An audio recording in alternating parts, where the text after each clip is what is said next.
الحمد لله رب العالمين والصلاة والسلام على سيد المرسلين أما بعد فأعوذ بالله من الشيطان الرجيم بسم الله الرحمن الرحيم الصلاة والسلام عليك يا رسول الله وعلى آلك وأصحابك يا حبيب الله الصلاة والسلام عليك يا نبي الله وعلى آلك وأصحابك يا نور اللہ۔ میرے پیارے اور محترم اسلامی بھائیوں اور مدنی چینل کے ناظرین، الحمدللہ عز و جل ہم مدنی چینل کے سلسلے فیضان کنز ایمان میں حاضر ہیں۔ آج کے سلسلے میں ہم سورہ واقعہ کے دوسرے رکوع کی تلاوت بما ترجمہ و تفسیر سننے کی سعادت حاصل کریں گے۔ آپ سے عرض ہے کہ اس سلسلے میں اول تا آخر شرکت فرمائیں تاکہ قرآن مجید کی خوب برکتیں حاصل کرنے میں کامیاب ہو۔ سب سے پہلے درود پاک کی ایک فضیلت آپ کے سامنے عرض کرتا ہوں۔ نبی اکرم نور مجسم شاہ بنی آدم رسول محتشم صلی اللہ تعالی علیہ وآلہ وسلم نے ارشاد فرمایا کہ جو شخص مجھ سے محبت اور میری طرف شوق کی وجہ سے صبح کو اور شام کو 3 مرتبہ درود پاک پڑھے، اللہ تعالیٰ پر حق ہے کہ اس کے اس دن اور اس رات کے گناہوں کی مغفرت فرما دے۔ صلو علی الحبیب صلی اللہ تعالی علی محمد صلی اللہ تعالی علیہ وسلم، صلاۃ و سلام علیک یا سیدی یا رسول اللہ۔ میرے پیارے اور محترم اسلامی بھائیوں اور مدنی چینل کے ناظرین، انشاءاللہ عز و جل اب ہم تلاوت قرآن مجید سننے کی سعادت حاصل کریں گے، لیکن یاد رہے کہ جب بھی قرآن مجید فرقان حمید کی تلاوت سننے کی سعادت حاصل ہو تو انتہائی توجہ کے ساتھ اور خاموشی اختیار کر کے ہم قرآن مجید کی تلاوت سننے کا معمول بنائیں تاکہ اللہ تعالیٰ کی طرف سے آنے والی رحمتوں کے ہم حقدار ہوں۔ اللہ تعالیٰ نے قرآن مجید فرقان حمید میں بھی ہمیں اس بات کا حکم ارشاد فرمایا اور فرمایا وَإِذَا قُرِئَ الْقُرْآنُ فَاسْتَمِعُوا لَهُ وَأَنصِتُوا لَعَلَّكُمْ تُرْحَمُونَ کہ جب قرآن مجید کی تلاوت کی جائے تو خاموش رہو اور توجہ سے سنو تاکہ تم پر رحم کیا جائے۔ آئیے اب تلاوت قرآن مجید سماعت کرتے ہیں۔ اعوذ باللہ من الشیطان الرجیم، بسم اللہ الرحمن الرحیم، ثلۃ من الاولین وثلۃ من الآخرین واصحاب الشمال ما اصحاب الشمال فی سموم وحمیم وظل من یحموم لا بارد ولا کریم انہم كانوا قبل ذلك مترفين وكانوا يصرون على الحنث العظيم وكانوا يقولون أئذا متنا وكنا ترابا وعظاما أئنا لمبعوثون أو آباؤنا الأولون قل إن الأولين والآخرين لمجموعون إلى ميقات يوم معلوم ثم إنكم أيها الضالون المكذبون لآكلون من شجر من زقوم فمالئون منها البطون فشاربون عليه من الحميم فشاربون شرب الهيم هذا نزلهم يوم الدين نحن خلقناكم فلولا تصدقون أفرأيتم ما تمنون أأنتم تخلقونه أم نحن الخالقون نحن قدرنا بينكم الموت وما نحن بمسبوقين على أن نبدل أمثالكم وننشئكم ونفتنكم فيما لا تعلمون ولقد علمتم النشأة الأولى فلولا تذكرون أفرأيتم ما تحرثون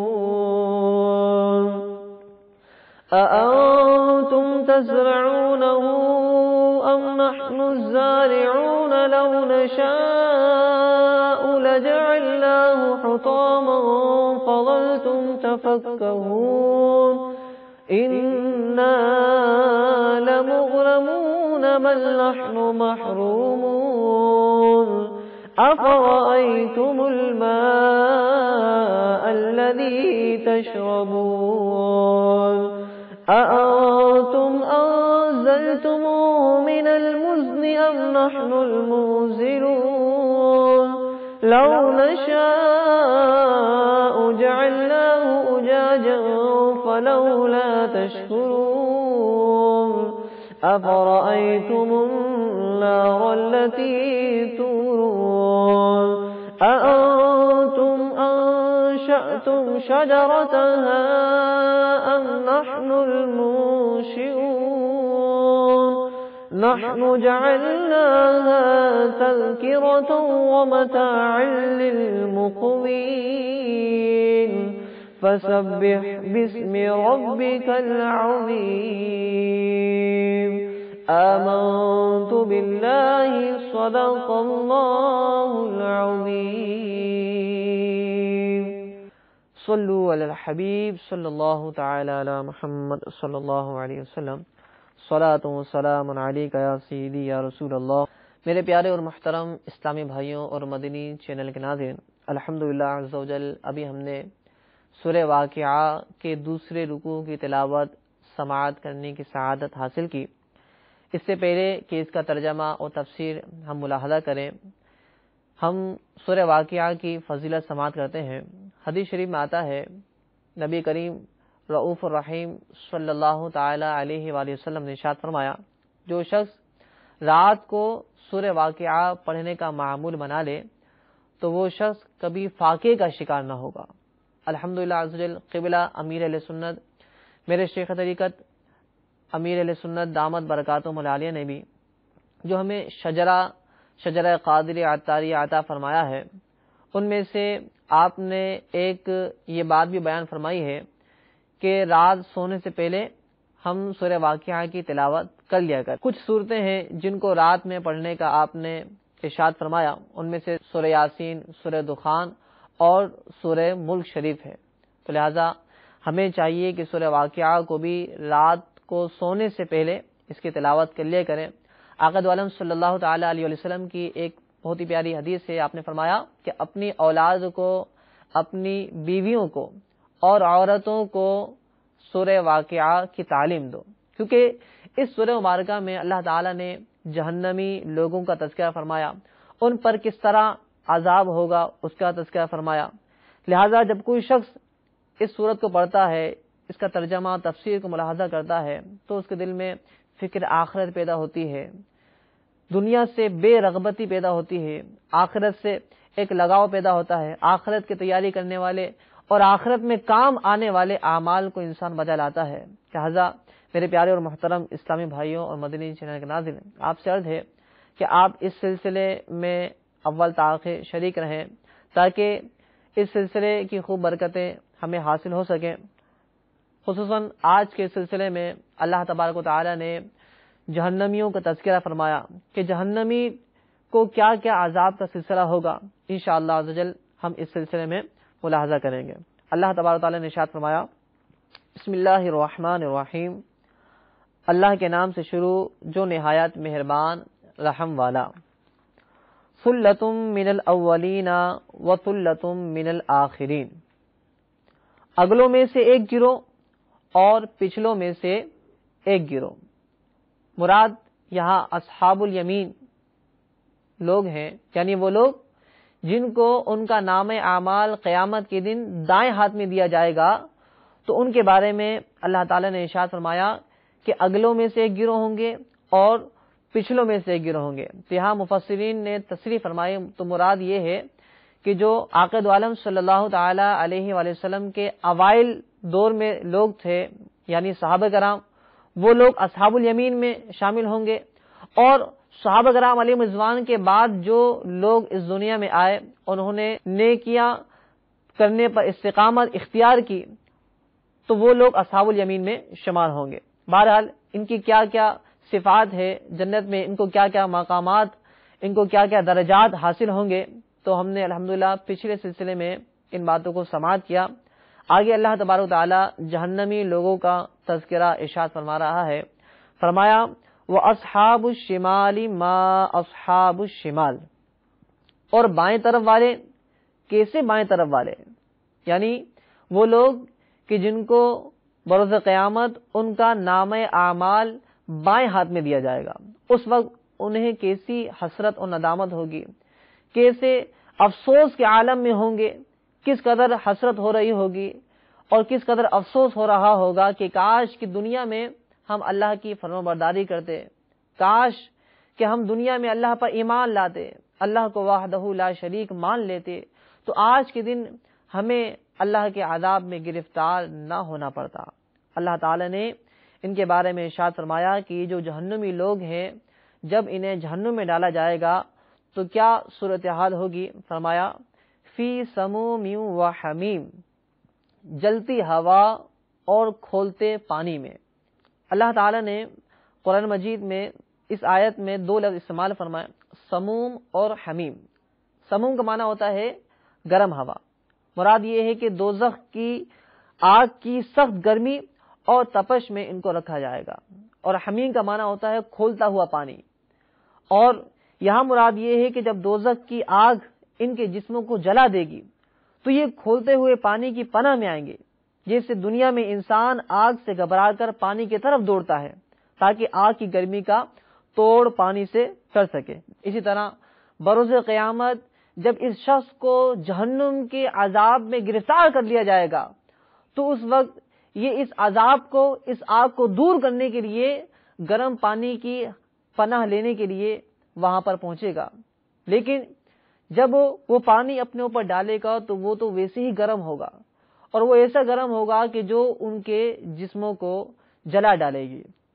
ایسا گرم ہوگا کہ سورہ محمد آیت نمبر 15 میں اللہ تعالی نے اس کا تذکرہ فرمایا وَسُقُوا مَاءً حَمِيمًا فَقَطَّعَ أَمْعَاءَهُمْ، کہ انہیں اتنا گرم اور اتنا سخت پانی پلایا جائے گا کہ وہ پانی جب ان کے پیٹوں تک پہنچے گا تو ان کی آنتوں کو ٹکڑے ٹکڑے کر ڈالے گا۔ وَظِلٍّ مِّن يَحْمُومٍ، اور جلتے دھوئیں کی چھاؤں میں۔ جب کافر جہنم کے عذاب میں مبتلا ہوں گے، آگ ان پر مسلط کر دی جائے گی تو کسی طرح چھاؤں تلاش کر رہے ہوں گے کہ کسی طرح چھاؤں مل جائے اور ہمیں اس عذاب سے رہائی حاصل ہو۔ جیسا کہ دنیاوی طور پر بھی ایک شخص جب سخت گرمی میں چل رہا ہوتا ہے تو اس وقت وہ کوشش کرتا ہے کہ کوئی سایہ نصیب ہو جائے اور اس سائے میں رہ کر کچھ دیر آرام کر لیا جائے۔ تو اسی طرح بروز قیامت جب آگ کا عذاب جہنمی لوگوں پر مسلط کر دیا جائے گا تو اس وقت وہ چھاؤں تلاش کر رہے ہوں گے، تو انہیں دور سے ایک سایہ نظر آئے گا۔ جب وہ اس سائے کے پاس پہنچیں گے اور دیکھیں گے تو در حقیقت وہ دھواں ہوگا، اور اس دھوئیں کا سایہ ہوگا کہ جو دھواں جہنم کے کناروں سے نکل رہا ہوگا، اس امید سے کہ کاش کہ ہمیں اس میں راحت نصیب ہو۔ جب وہ جائیں گے تو وہ ہلاک اور برباد ہو جائیں گے، ان کے جسم کا ظاہر، ان کے جسم کا باطن، تمام چیزیں جل جائیں گی۔ میرے پیارے اور محترم اسلامی بھائیوں، اس جہنم کے منظر کو یاد کیجیے اور اپنے گناہوں سے توبہ کر لیجیے۔ فرمایا لا بارد ولا کریم، وہ ایسی چھاؤں ہوگی جو نہ ٹھنڈی نہ عزت کی۔ انسان اس لیے جائے گا کہ تاکہ وہاں مجھے سکون نصیب ہو، لیکن وہ سایہ بھی انسان کے لیے اس وقت مضر ثابت ہوگا۔ انہم کانوا قبل ذلک مترفین، بے شک وہ اس سے پہلے نعمتوں میں تھے۔ اللہ تعالی نے دنیا کی زندگی میں انسان کو طرح طرح کی نعمتیں عطا فرمائی تھی، لیکن چاہیے یہ تھا کہ ان نعمتوں کا شکر ادا کرتے ہوئے ان چیزوں کو اس کے مصرف میں خرچ کرتے، لیکن افسوس کی بات یہ کہ اللہ کی ناشکری پوری زندگی کرتے رہے، نعمتوں کو ضائع کرتے رہے۔ تو آج کے دن جب اللہ کی بارگاہ میں حاضری ہوئی ہے تو اس وقت افسوس ہو رہا ہے۔ میرے پیارے اور محترم اسلامی بھائیوں، اس آیت کی تفسیر میں مفتی احمد یار خان نعیمی رحمۃ اللہ علیہ نے بڑی پیاری بات ارشاد فرمائی۔ آپ فرماتے ہیں انسان کو دنیا میں جو نعمتیں اللہ کی طرف سے ملی ہیں وہ نعمت اس وقت نعمت ہو سکتی ہے کہ جب کہ اس نعمت کا استعمال بندہ صحیح طور پر کرتا ہو۔ اگر اس نعمت کی ناشکری کرتا ہے، اس نعمت کا استعمال صحیح طور پہ نہیں کرتا بلکہ اس نعمت کو ضائع کر دیتا ہے، تو ایسی نعمت انسان کے لیے نعمت نہیں بلکہ زحمت بن جاتی ہے کہ بروز قیامت اسی وجہ سے انسان کو عذاب دیا جائے گا۔ مثال کے طور پر مال کا ہونا، مال و دولت، یہ بھی اللہ کی طرف سے ایک نعمت ہے جبکہ وہ حلال ہو۔ اب اگر انسان اس مال کو اللہ کی راہ میں خرچ نہیں کرتا، زکوٰۃ ادا نہیں کرتا، صدقہ فطر اس پر لازم ہے ادا نہیں کرتا، حج لازم ہے ادا نہیں کرتا، اور جو فرائض مال کے اعتبار سے اس پر عائد ہوتے ہیں ان کی ادائیگی نہیں کرتا، بس جمع کرتا چلا جا رہا ہے۔ اب کیا ہوا کہ جب وفات واقع ہو گئی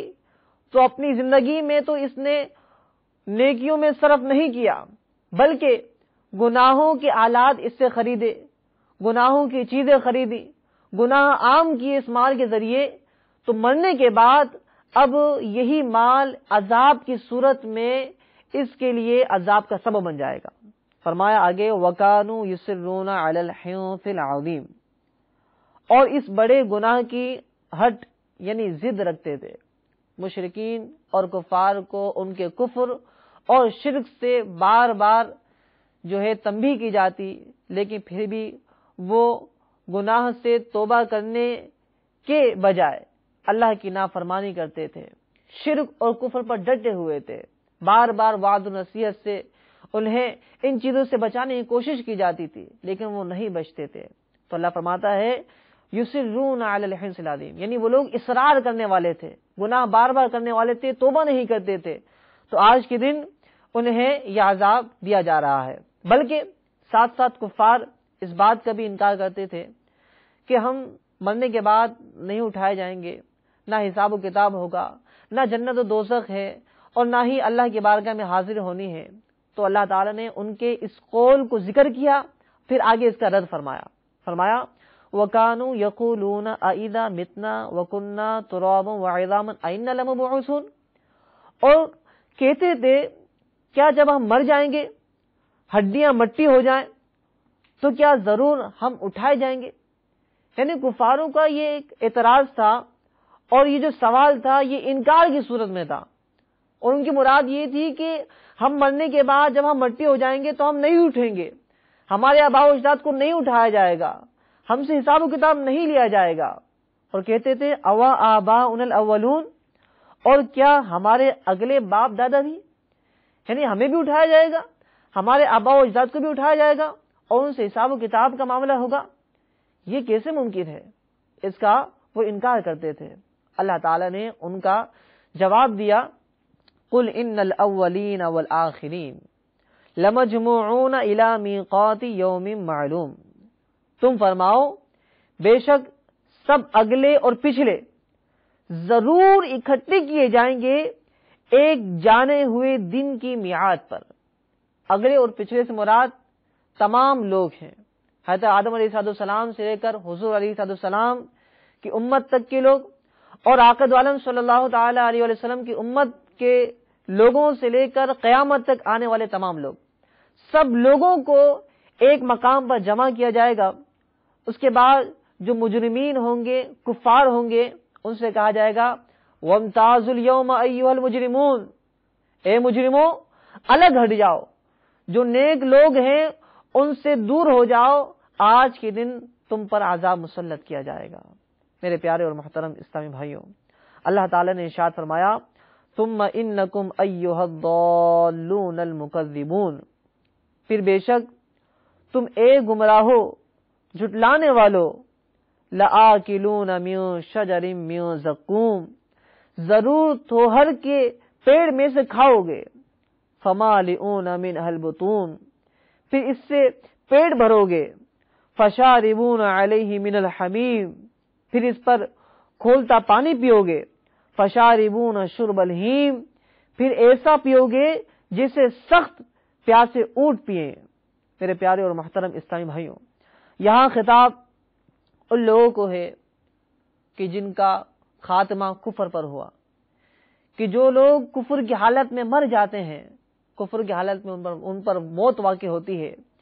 تو ایسے لوگوں کے بارے میں عذاب کا اللہ تعالی نے بیان فرمایا کہ جب وہ لوگ مر جائیں گے، قیامت کا دن ہوگا، ان پر سب سے پہلا جو عذاب مسلط کیا جائے گا وہ یہ ہوگا کہ شدید بھوک لگے گی، کافی عرصے تک وہ بھوک کے مارے چلاتے رہیں گے، آہوزاری کرتے رہیں گے، لیکن ان کی کوئی فریاد نہیں سنی جائے گی۔ پھر ایک عرصہ گزرنے کے بعد انہیں حکم دیا جائے گا کہ توہر کے جو درخت ہیں ان میں سے کھاؤ۔ توہر کا جو درخت ہے اس کے بارے میں مفسرین نے بیان فرمایا کہ یہ انتہائی کڑوا درخت ہے۔ اس کی بارے میں فرمایا کہ جہنم کے ایک درخت کا نام ہے، یہ بہت بدصورت درخت ہے اور اس کا ذائقہ بھی بہت کڑوا ہے، اس کی خوراک انسان کو ہلاک کرنے والی ہوگی۔ اب چونکہ بھوک کی شدت کا عالم ہوگا اور یہ کڑوا درخت ان کو کھانے کے لیے دیا جائے گا، یہ لوگ انتہائی پریشانی کے عالم میں اور نہ چاہتے ہوئے بھی یہ لوگ اس درخت میں سے کھائیں گے اور پیٹ بھر کے کھائیں گے۔ جب کھا لیں گے تو پھر پیاس لگے گی، پیاس کی مارے یہ لوگ چلاتے رہیں گے، پھر انہیں حکم دیا جائے گا کہ جو پانی ہے سخت کھولتا ہوا اس کو پیو۔ وہ ایسا سخت اور گرم پانی ہوگا کہ جب وہ اپنے ہونٹوں کے ذریعے اس کو پیئیں گے تو وہ پانی جیسے ہی ان کے پیٹوں میں پہنچے گا تو ان کی آنتوں کو ٹکڑے ٹکڑے کر دے گا۔ اللہ تعالی نے فرمایا قرآن مجید سورہ محمد آیت نمبر 15، وَسُقُوا مَاءً حَمِيمًا فَقَطَّعَ أَمْعَاءَهُمْ، انہیں ایسا گرم پانی پلایا جائے گا کہ وہ پانی جب ان کے پیٹوں میں پہنچے گا تو وہ ان کی آنتوں کے ٹکڑے ٹکڑے کر دے گا۔ فرمایا هَذَا نُزُلُهُمْ يَوْمَ الدِّينِ، یہ ان کی مہمانی ہے انصاف کے دن۔ آج کے دن ہم نے وعدہ کیا تھا اچھے لوگوں کو نعمتوں سے نوازیں گے، گناہگار لوگوں پر عذاب مسلط کریں گے، تو انہوں نے جو اعمال کیے تھے تو آج ان کی مہمانی انہی چیزوں سے کی جائے گی۔ نحن خلقناکم فلولا تصدقون، ہم نے تمہیں پیدا کیا تو تم کیوں نہیں سچ مانتے؟ افرأیتم ما تمنون، تو بھلا دیکھو تو وہ منی جو گراتے ہیں،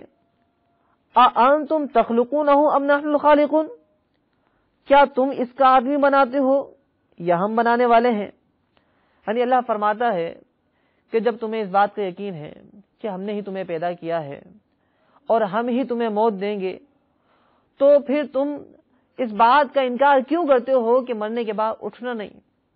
اللہ تعالیٰ نے ایک اور مقام پہ ارشاد فرمایا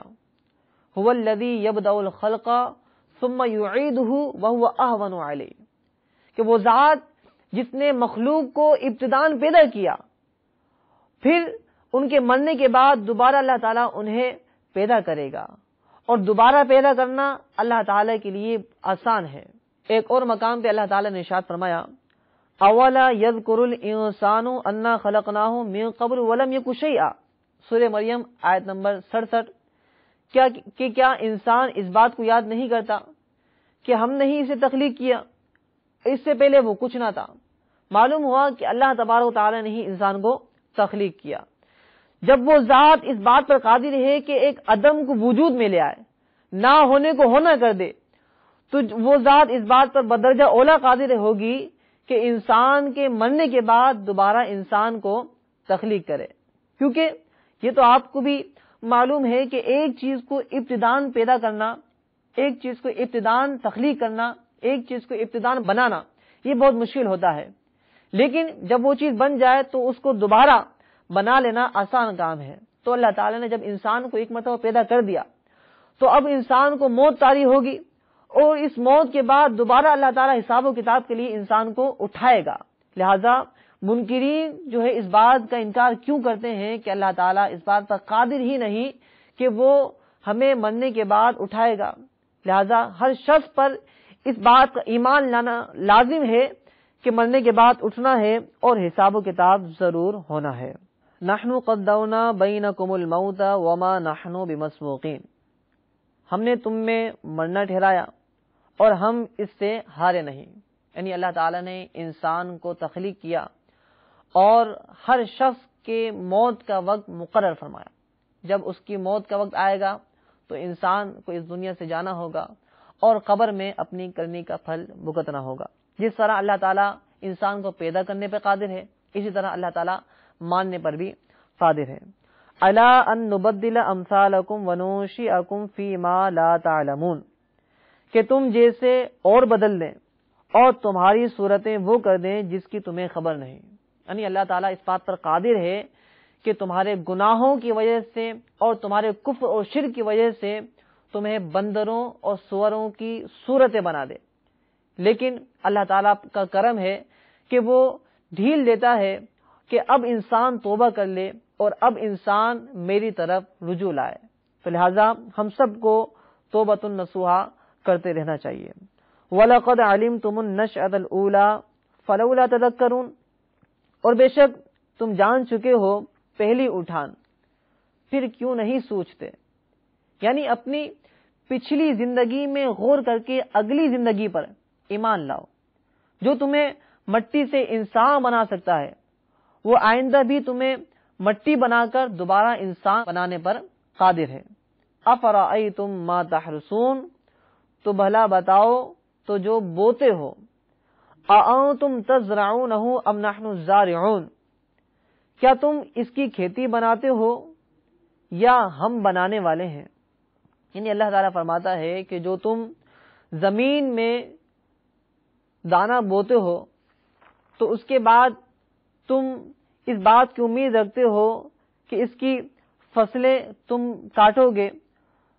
جیسا کہ مفسرین نے بیان فرمایا کہ اے لوگو، جو تم زمین میں کاشت کرتے ہو اور بیج بو کر آ جاتے ہو، پھر اس بیج سے غلہ تم اگاتے ہو یا ہم اگاتے ہیں. تم نے زمین میں ہل چلا کر صرف بیج ڈالا ہے، پھر اس بیج کو پھاڑ کر سبز کوپل کس نے نکالی؟ پھر اس نرم و نازک کوپل میں توانائی کس نے رکھی کہ وہ زمین کے سینے کو شک کر کے اس سے باہر نکل آئی؟ پھر اس کوپل کو تناور پودے کا روپ کس نے دیا؟ اس کے نشوونما کس نے کی؟ میرے پیارے اور محترم اسلامی بھائیوں، یقیناً جواب یہی آئے گا کہ اللہ تبارک و تعالیٰ ہی کی وہ ذات ہے جس نے ہمیں اس طرح کی نعمتوں سے نوازا. تو پھر اللہ کی قدرت کا کیوں انکار کرتے ہو؟ لو نشاء لجعلناه حطاما فظلتم تفکہون، ہم چاہیں تو اسے روندن یعنی پامال کر دیں، پھر تم باتیں بناتے رہ جاؤ. انا لمغرمون، کہ ہم پر چٹی پڑی.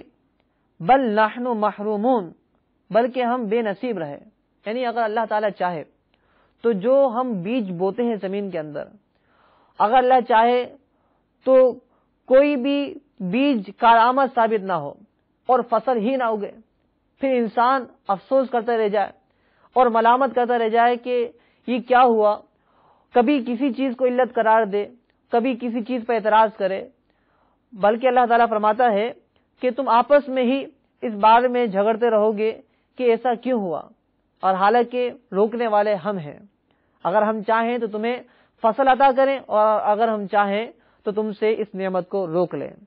افرأیتم الماء الذی تشربون، تو بھلا بتاؤ تو وہ پانی جو پیتے ہو. اانتم انزلتموہ من المزن ام نحن المنزلون، کیا تم نے اسے بادل سے اتارا یا ہم ہیں اتارنے والے. یعنی آسمان سے جو بادل سے بارش برستی ہے، پانی برستا ہے، تو وہ اللہ تعالیٰ ہی کی قدرت ہے کہ وہ ہم پر یہ پانی برساتا ہے. اور یہ پانی ایسی نعمت ہے کہ انسان کے غذا کے لیے، انسان کی زندگی کے لیے یہ پانی بہت کارآمد ثابت ہوتا ہے. اگر پانی ہی نہ ہو تو انسان کی زندگی برقرار نہ رہ سکے. فرمایا لو نشاء جعلناہ اجاجا فلولا تشکرون، ہم چاہیں تو اسے کھاری کر دیں، پھر کیوں نہیں شکر کرتے؟ ہم میٹھا پانی پیتے ہیں تو یہ کتنی بڑی نعمت ہے، اگر اللہ چاہے تو اس میٹھے پانی کو کھاری کر دے، پھر کسی کے حلق سے بھی نہ اتر پائے، لیکن اللہ تعالیٰ کی رحمت ہے کہ ہمارے گناہوں کے باوجود اللہ تعالیٰ ہم پر رحم فرماتا ہے۔ افرأیتم النار التی تورون، تو بھلا بتاؤ تو وہ آگ جو تم روشن کرتے ہو، اانتم انشأتم شجرتها ام نحن المنشئون، کیا تم نے اس کا پیڑ پیدا کیا یا ہم ہیں پیدا کرنے والے؟ نحن جعلناها تذکرۃ ومتاعا للمقوین، ہم نے اسے جہنم کا یادگار بنایا اور جنگل میں مسافروں کا فائدہ۔ فسبح باسم ربک العظیم، تو اے محبوب تم پاکی بولو اپنے عظمت والے رب کے نام کی۔ میرے پیارے اور محترم اسلامی بھائیوں اور مدنی چینل کے ناظرین، اللہ تعالیٰ نے یہ جو آگ پیدا کی، تو یہ آگ اور جہنم کی آگ، اس میں بہت فرق ہے، لہذا اس آگ سے پناہ مانگتے ہوئے اور جنت میں جانے کے لیے ہمیں اچھے اعمال اختیار کرنا چاہیے، گناہوں سے بچنا چاہیے، اپنے آپ کو ایسی صحبت میں رکھنا چاہیے کہ جس صحبت کی برکت سے انسان نیک بن جائے، انسان گناہوں سے دور رہنے والا بن جائے، نیکیوں سے قریب رہنے والا بن جائے۔ اور وہ صحبت کس کی صحبت ہے؟ الحمدللہ دعوت اسلامی کے مدنی ماحول کی وہ صحبت ہے کہ انسان اگر ان کے اجتماعات میں شرکت کرے، اگر انسان مدنی قافلوں میں سفر کرے تو بہت جلدی نیکیوں بھری زندگی گزارنے میں کامیاب ہو سکتا ہے۔ تو آپ سے عرض ہے کہ اللہ تعالیٰ کی بارگاہ میں توبہ کریں، اپنے سابقہ گناہوں سے توبہ اختیار کرتے ہوئے، اچھے اعمال اختیار کرتے ہوئے ہم دعوت اسلامی کی اس مدنی ماحول سے وابستہ ہو جائیں۔ انشاءاللہ عزوجل اس مدنی ماحول کی برکت سے ہماری دنیا اور آخرت دونوں سنور جائے گی۔ اللہ تعالیٰ کی بارگاہ میں دعا کرتے ہیں کہ اللہ تعالیٰ ہمیں دنیا اور آخرت دونوں میں کامیابی نصیب فرمائے، آمین بجاہ النبی الامین صلی اللہ تعالی علیہ وسلم۔ صلو علی الحبیب صلی اللہ علیہ محمد صلی اللہ علیہ وسلم۔